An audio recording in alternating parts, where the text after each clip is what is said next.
अगर आप भी 25 फरवरी 2026 को अपना विज्ञान का पेपर देने वाले हो तो आपके विज्ञान के पेपर में बायोलॉजी से आज की इस वीडियो में 4 मोस्ट इंपॉर्टेंट डायग्राम लेकर आ चुके हैं जो कि आपके बोर्ड के एग्जाम में हर साल ही पूछा जाता है। ठीक है, इस वीडियो में 4 ऐसे आपको डायग्राम बताएंगे जो कि बिल्कुल फिक्स है कि 10 नंबर का, 12 नंबर का या फिर 15 नंबर का आपके बोर्ड एग्जाम में आएगा ही आएगा। इसका सबसे पहले तो मैं आपको प्रूफ दिखा देता हूं। तो इसका सबसे पहला प्रूफ देख लो, ये 2023 का पेपर है। इसमें यहां पे देखो तो यहां पे पूछा गया है यहां पे 6 नंबर का। ठीक है, उसके बाद इधर मैं आपको दिखा दूं तो इधर यहां पे देख लो, यहां पे भी 4 नंबर का, 10 नंबर का इस पेपर में पूछा गया है। उसके बाद यहां पे मैं आपको दिखा दूं तो अगला यहां पे सेट देख लो, ये 2025 का है। इसमें देखो यहां पे, इसमें भी यहां पे देखो 5 एक 6 नंबर का पूछा गया। ठीक है, उसके बाद इधर नहीं।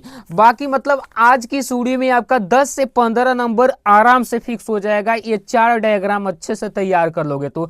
आइए सबसे पहला हम डायग्राम आपको बताते हैं। तो सबसे पहला डायग्राम है कि मनुष्य के उत्सर्जन तंत्र का नामांकित चित्र बनाइए। ये आपके हर साल बोर्ड एग्जाम में आता है, इसको अच्छे से देखो और अच्छे से तैयार कर लेना। और इसका मैं पीडीएफ भी देने वाला हूं, लास्ट तक बने रहना।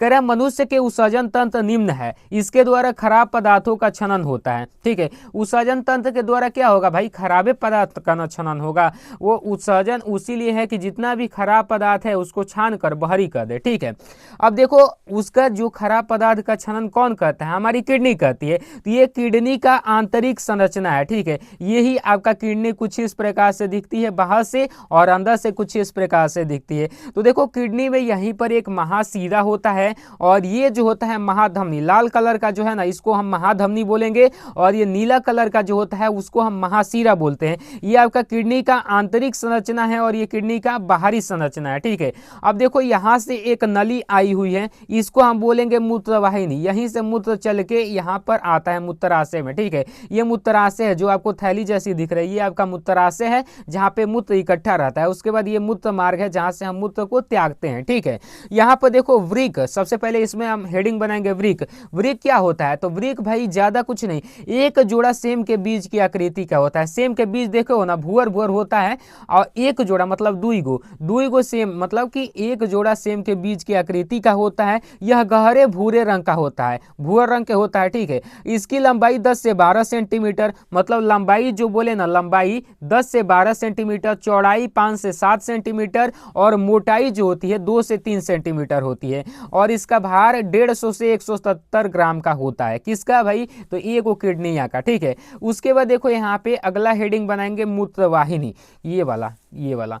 तो देखो इसमें ज्यादा कुछ ताम झाम नहीं है। यह एक जोड़ा मतलब दुईगो नली जैसी संरचना होती है, नली जैसा ना संरचना है भाई, जो वृक्क तथा मूत्राशय के बीच पाया जाता है। हाई वृक्क मूत्राशय के बीच पाई जाती है। ठीक है, अब देखो इसके द्वारा मूत्र को मूत्राशय तक पहुंचाया जाता है। यही नलिया के द्वारा यहाँ से मूत्र आएगा, मूत्राशय तक पहुंचेगा। ठीक है, समझ गए। अब चलिए अगला यहाँ पे देखते हैं आगे क्या कह रहा है। आगे कह रहा है मूत्राशय। मूत्राशय क्या होता है भाई, तो यह एक थैली जैसी संरचना होती है। हाई दिख रहा है ना आपको यहाँ पे डायग्राम में, हाई थैली जैसी संरचना है। तो थैली जैसी ये संरचना होती है जिसमें मूत्र इकट्ठा होता है। यहाँ पे सारा मूत्र आके क्या होगा, इकट्ठा होगा, वहीं पर एकदम क्या कहे थैली में बंधा रहेगा। जब लगे तो उसको छोड़ दो भाई।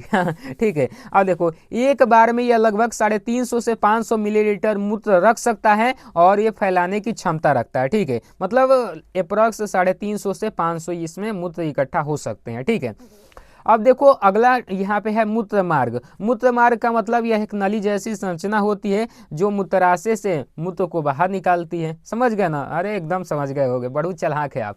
चलो यहाँ पे देखो अगला हम देखते हैं। तो अगला यहाँ पे क्या कह रहा है, अगला है पुष्प के विभिन्न भागों का वर्णन करते हुए नामांकित चित्र बनाइए। हर साल आपके बोर्ड एग्जाम में आता है, चलो इसको भी देख लेते हैं। तो देखो यही आपका पुष्प है। आप पुष्प कहोगे कि ऐसा तो नहीं होता है भाई, ऐसा नहीं होता है भाई, आंतरिक संरचना पुष्प की ऐसी ही होती है। इसमें देखो मैं आपको पुष्प की एक वीडियो भी बनाकर बताया था। अभी भाई हमारे पास में बहुत सारा फूल है, देख लो भाई, फूले ना है, ये भाई रेडीमेड फूल है, अगर मतलब ओरिजिनल रहता तो ये हमें पे बता देते, अब तोड़ के कौन लाने जाए। चलो यहाँ पे देखो, यहाँ पे जो पुष्प का बाहरी भाग होता है ना ये वाला, इसको हम कगार पे होता है तो बोलेंगे वर्तिकाग्र, कगार पे जो होगा उसको क्या बोलेंगे, वर्तिकाग्र बोलेंगे। अब ये देखो, ये जो आपका ऐसे एक दिख रहा है तो ये उसके ऊपर वाला ही लाल दिख रहा है ना, ये आपका पराग कोश है, पराग कोश जिसमें पराग कण रहते हैं। पराग कण कौन से पार्ट है, मेल पार्ट है, ठीक है। अब ये देखो, ये वाला आपका तंतु है, ठीक, तंतु है। उसके बाद ये बीच में जो है, बीच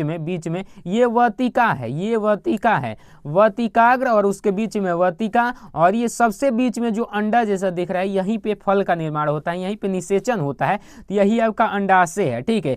पुष्प जौना पर और खड़ा है, बैठा है, उसी को हम बोलेंगे पुष्पासन। पुष्पासन मतलब पुष्प उस पे ही आसित है, उस पे ही बैठा है, ठीक है। हई तो भाई पंखुड़ी है, आप तो जानते ही हैं, ठीक है। हई बाह्य दल है, बाह्य दल हरी वाली जो पत्तियां होती हैं। बढ़िया से बुझाया कि नहीं बुझाया, बुझा गया है। अब बुझा गया है तो लिखो, वर्तिकाग्र, वर्तिकाग्र क्या होता है, तो यह पुष्प का सबसे ऊपरी एवं कोमल भाग होता है, ठीक है। जो शुष्क एवं चिपचिपा होता है, ये शुष्क एवं चिपचिपा होता है, एकदम ऐसे करोगे ना ऊपर से तो चिपचिपा होगा। वहीं पर क्या होता है ना, हेमे परागकण बनते हैं, ठीक है। परागकोश में परागकण बनते हैं, तनकी सा परागकण हे पे आया, तो ये पे आने के बाद लेके मतलब हे में भेज देगा, ठीक है। एक नली ये रहती है, हे में भेज देगा, वहीं पे भाई बबुआ हो जाएगा, निषेचन हो जाएगा, ठीक है। अब यहाँ पे देखो, अब यहाँ पे है वर्तिका। वर्तिका क्या होता है, तो यह वर्तिकाग्र तथा अंडाशय के बीच में पाया जाता है। वर्तिकाग्र और अंडाशय के बीच में यही न वर्तिका पाया जाता है, और जहाँ पे पराग नली विकसित होती है। मैंने कहा ना कि एक नली होती है जो यहाँ तक आती है, जिसमें से परागकण ऐसे ऐसे टहलते टहलते यहाँ तक आते हैं, बस वही नलिया के द्वारा। अब देखो परागकोश क्या होता है, तो परागकोश होता कुछ नहीं है, ये एक मेल पार्ट का भाग होता है जिसमें परागकण बनते हैं। तो देखो, ये पुंकेसर का मुख्य भाग होता है जहाँ परागकण पाए जाते हैं, बस बात सिंपल है। अब देखो भाई, पुंकेसर क्या होता है, तो यह फूल वाले पौधों का नर प्रजनन अंग होता है, जो परागकण जिसमें बनते हैं। पुंकेसरे में न परागकण बनेंगे भाई, कहाँ बनेंगे परागकण, आप परागे कण न जब यहाँ पे अंडाशय में जाएंगे तो निषेचन होगा। अब देखो अंडाशय क्या होता है, तो अंडाशय या स्थिकेसर का मुख्य भाग होता है, जो पुष्प के आधारी में स्थित होता है, जो निषेचन के बाद किस में बदल जाएगा, फल में बदल जाएगा। है ये वाला, इसमें जब भाई परागकण हिम से आ जाएगा ना, तो निषेचन होगा, और निषेचन के बाद क्या होगा, है फल में बदल जाएगा, ठीक है, ना तो बीज ना तो फल। चलो अगला यहाँ पे देख लेते हैं, तो अगला यहाँ पे है आपका नेफ्रॉन है का भाई, नेफ्रॉन है ना, अभी इसी में है, बाह्य दल बचा है ना, आप पुष्पासन इहो तनी देख लिया जाए भाई, इनको काहे छोड़े हुए।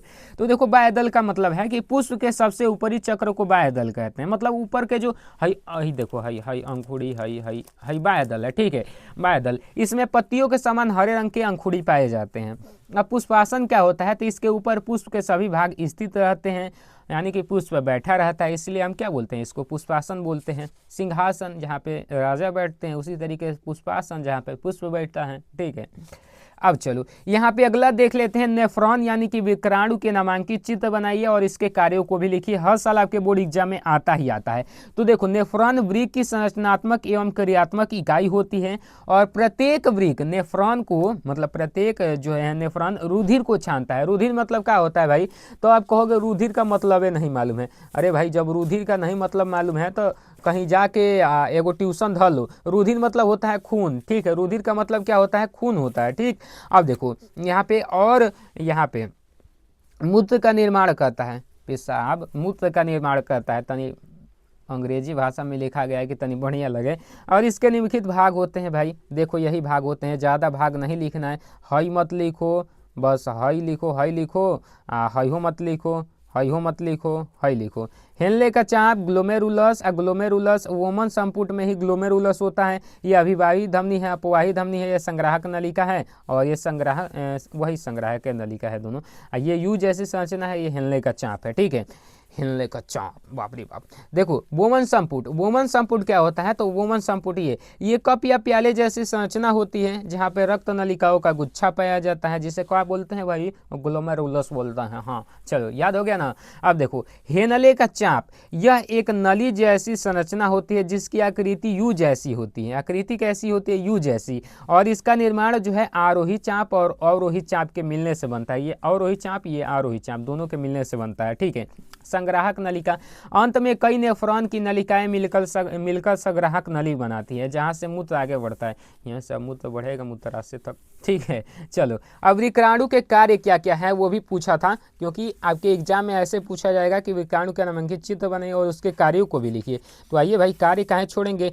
देखो, इसके कार्य निम्न है, यहाँ पर लिखा गया ना, इसके कार्य निम्न है। अगर आपको इसका पीडीएफ चाहिए तो इसका पीडीएफ सारे सब्जेक्ट का 99 रुपीज़ में मिल जाएगा। ठीक है, तो आपको करना कुछ नहीं है, ज़्यादा कुछ नहीं करना है। आपको मैं एक नंबर दे रहा हूँ, उस नंबर पर आपको मैसेज करना है, वहीं पर QR भेज दिया जाएगा और उसी QR पर पेमेंट करोगे और स्क्रीनशॉट हमें व्हाट्सएप कर दोगे तो तुरंत आपको सारे सब्जेक्ट के इंपॉर्टेंट क्वेश्चन आपके व्हाट्सएप पर मिल जाएंगे। ठीक है, और मोस्ट इंपॉर्टेंट क्वेश्चन जो बोर्ड एग्जाम में टकराते हैं वही क्वेश्चन आपको दिए जाएंगे। ठीक, चलो अब देखो इसके कार्य में निस्यंदन, ग्लूमेरुलस में रक्त का छन्ना होता है और अपशिष्ट पदार्थ अलग होते हैं। ठीक है, और पुनः अवशोषण में उपयोगी पदार्थ जैसे ग्लूकोज, अमीनो अम्ल, पानी आदि फिर से रक्त में लौटाए जाते हैं। स्राव देखो, अतिरिक्त आयन व विषैले पदार्थ नलिकाओं में छोड़े जाते हैं। मूत्र निर्माण, अंत में संग्रहण नलिका में माध्यम से बनकर बाहर निकल जाता है। ठीक है, मूत्र जो होता है संग्राहक नलिका से बाहर निकल जाता है।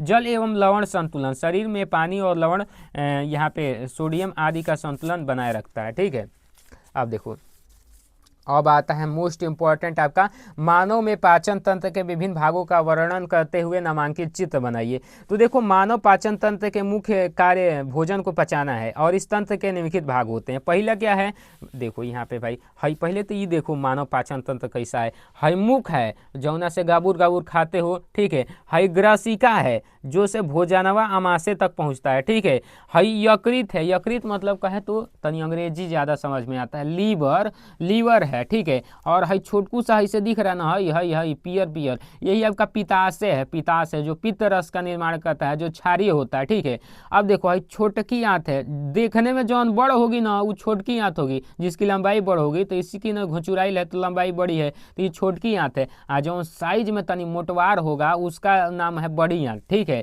आ हई जो है मलास, यहाँ पर अब क्या ही बताएं, अब घिनौना चीज रहता है। ठीक है ना, अब देखो यहाँ पे ये गुदा द्वार यहाँ से सुबह लोटा लेके जाते हो निकलता है। ठीक है, अब देखो यहाँ पे मुख्य गुहा क्या होता है, तो इसके द्वारा भोजन का अंतःग्रहण होता है। अंतःग्रहण करने का मतलब एकरे द्वारा भोजन खाया जाता है ना। अब देखो इसमें उपस्थित लार ग्रंथियों द्वारा भोजन का पाचन होता है, मतलब भोजन का सबसे पहला पाचन मुँह से होने लगता है। ठीक है, अब देखो ग्रसिका क्या होती है, तो यह एक नली जैसी संरचना होती है जो भोजन को अमाशय तक पहुंचाती है। ठीक है, अब देखो यहाँ पे अमाशय क्या होता है, तो यह एक थैले जैसी संरचना होती है जिसमें भोजन संचित रहता है। ठीक है, इसमें भोजन इकट्ठा रहता है, वहाँ आएगा तो थैली है भाई, थैली में इकट्ठा रहता है। इसके अतिरिक्त आंतरिक सतह पर उपस्थित जठरस, जिसको HCl यानी कि हाइड्रोक्लोरिक अम्ल कहते हैं, द्वारा भोजन का पाचन होता है। यहाँ पर हाइड्रोक्लोरिक अम्ल होता है, लेकर ऐसे छींटता है ना तो भोजनवा